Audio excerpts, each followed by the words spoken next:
Delia, and this is Margaret. yeah, and this is the Motivated Mind, and it's a little bit different today because I have a special guest, my friend Margaret. Yeah, we really Rose. have a special. Oh, well, I'm the special. Okay. Yes, very special guest today. Stop. Okay, anyway, yeah. And Margaret is a woman who is actively seeking to develop and strengthen her Mastercord. And we just want to talk to her about what difference, has she seen in her life as she seeks to develop her Mastercord. What has it translated to in terms of differences that she can see in her life. So, Margaret, you want to tell us a little bit about where you are at in terms of... It's not.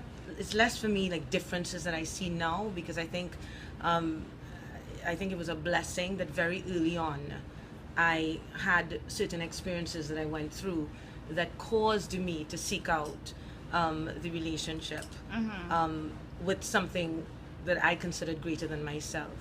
I now know that to be my relationship with God. And because that happened, I went through stuff really early on. When I was 16 and in my early 20s, I had some, experiences that provided to me a foundation, a foundation that was a relationship with God. And I've gone through a lot, ups and downs, but that foundation that was established in me has really contributed to guiding me and taking me along my path, which I'm so blessed to live the life that I live, and to have the passion for the work that I do, and to really contribute, and also the belief that I can do this, because my strength doesn't come from me. My strength comes from my relationship with God, which you define it as the Mastercord, and that really resonates with me, because that's how it has been for me. And the stronger it grows, the closer you keep in that alignment. I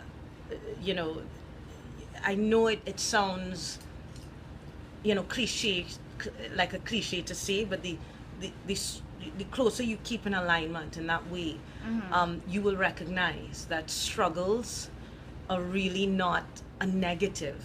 Struggles are where you will find your pot of gold. Definitely. I definitely agree. And as we here at the Motivated Mind, we know that when we confront our issues, when we deal with our fears, when we deal with issues of unforgiveness, you know what I mean? Because they really help us to become the best of ourselves. Can you give us an example of a particular struggle that you went through, and because of that connection that you had with the divine, that Mastercord, that you were able to overcome? Well, there's so many, but maybe I could talk about my earliest one. I was 16 years old. I had up to that point, I was a young child that had a lot of problems in school, was considered a problem child. I guess because you grow up not feeling loved. Yeah. And a lot of us, we have abandonment issues, rejection issues, low self-esteem, seeking for attention and validation outside of ourselves, and I definitely was there. And when I was 16, I started this relationship, which was at that time my greatest act of rebellion, because it was a relationship with a young man that from my family did not accept. He was from a poor area, and had no education. He was an artist, and I thought he was amazing, and in many respects he was. And I fell in love with this guy when I was 16, but he was extremely poor, and he really didn't look the part. We went to Bishop Anstey High School, and the boyfriends that we had at Bishop Anstey High School were boys in QRC or Trinity or CIC or Fatima. Yeah. And not, a guy from Laventille who dressed in a particular way. Not that there's anything wrong with that. Nothing's wrong with that, but it was just the social framework that we were in at the time. Yeah. And I always being rebellious, the relationship, I met this guy and I fell in love, and he made me feel more loved than I had ever felt before. and against everyone's wishes, I was with this person. And I remember one day we had gone to some sports thing, my friends and I, in a group. I think you were there. I don't think you remember it. Okay. But you were there in the group, and this guy came to meet me afterwards, and we were all walking out. And I think, I was maybe a little embarrassed because of how he looked. And he started walking ahead, and I was walking with you all behind. And there was a hole in his shoe, and his shoe was flapping while he was walking. You see exactly what you're doing there? That's exactly what these girls did to me. So my friends were like, Margaret, who is that? Margaret, no. Like, no, that guy's a bummer. What's up with you? Why are you we with were them? horrible. Yeah, Oh my goodness. no, but you know what? It was great because again, that struggle catalyzed to me the beginning of something very powerful in my life. And so I was like, wow, I felt mortified. I was traumatized. I was embarrassed walking along Ryson Road, and then I lived off Caldwell Street there into McDonald's. So I just turned off, and I gave him kind of the cold shoulder and went into my house. And I went into my room. I remember being in the bathroom and crying and thinking, oh, I'm so embarrassed. I'm so mortified. Everyone is going to laugh at me and, whatever. But then I felt so torn in that moment because I was thinking, but this guy loves me so much and makes me feel loved in a way that I had never felt before. And I was like, I don't want to continue without feeling loved, and I didn't feel loved before him. And so I was in this whole thing, and there was this clear, issue, paradox. My friends would laugh at me. I'd be jeered and mocked at if I continued in this relationship. But then inside, I would be loved if I continued in this relationship. Right. And in that moment, I'm crying, I'm in a dark place, and I heard a voice. And it said, be true to yourself. That voice said, be true to yourself. Wow. And I didn't know then it was the voice of God, but I knew it was wisdom that I don't know where that came from. Yeah. And it was just in my head. It's not something that you hear It's booming an out. internal, It's an internal, external, yeah, all kind of encompassing Right. kind of voice that speaks to you. And this is exactly what the motivated mind is about. It's about learning to hear that voice. It's about that connection. You know what I mean? So after you heard that voice, be true to myself. And I felt, you know what? Yeah, for me, going through my life, me being happy and feeling loved and being served in that way was more important to me than the affirmation and validation of my friends.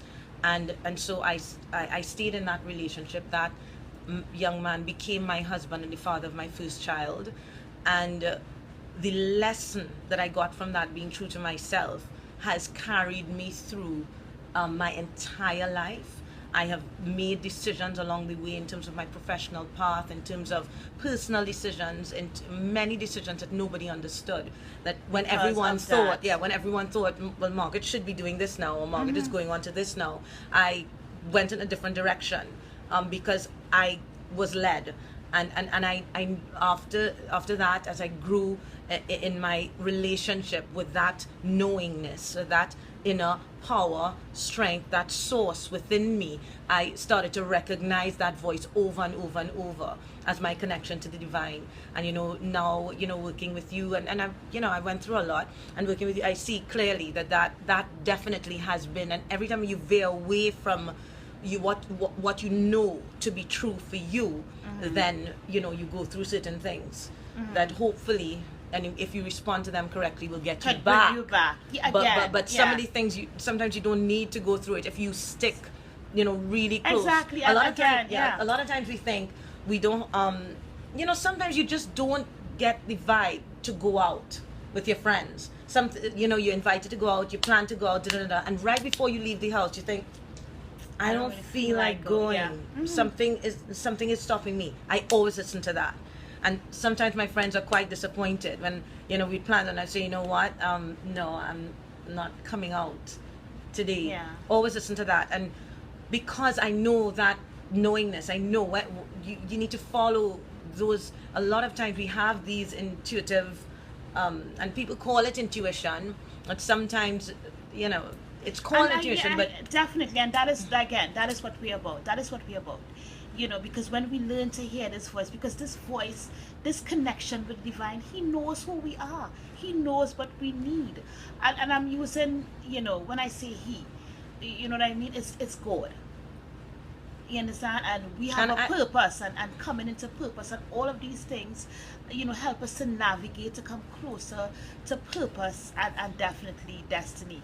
And again, I want to thank Margaret for coming and, you know, spending a little time with us and hear the motivated mind. So hey, thanks a lot, Margaret. And thank you, Delia. I want to say that, you know, I'm so impressed, you know, by the motivated mind and all that you're trying to do to impact people's lives and, you know, help people get unstuck. Yeah. Because, you know, I mean, I've listened to a lot of, you know, your videos and your messages on your vlogs, and definitely there's a theme that's running through it, and it's, you know, it's all about, you know, how do people transform their lives? How do people get unstuck? You know, when you look at all the videos and then you put it together, it's almost like a step-by-step guide of how to be, yeah, because that's basically, you know, what I'm trying to, because I myself, I was stuck. You know what I mean? And I think everybody in some way is stuck. Yeah, in some way. Yeah, you may not even know it, but there are always areas where we can grow. Definitely. So hey guys, thanks for watching, and remember, I am on Facebook, The Motivated Mind. I am also on the World Wide Web, and yeah, have a great week, guys. Bye.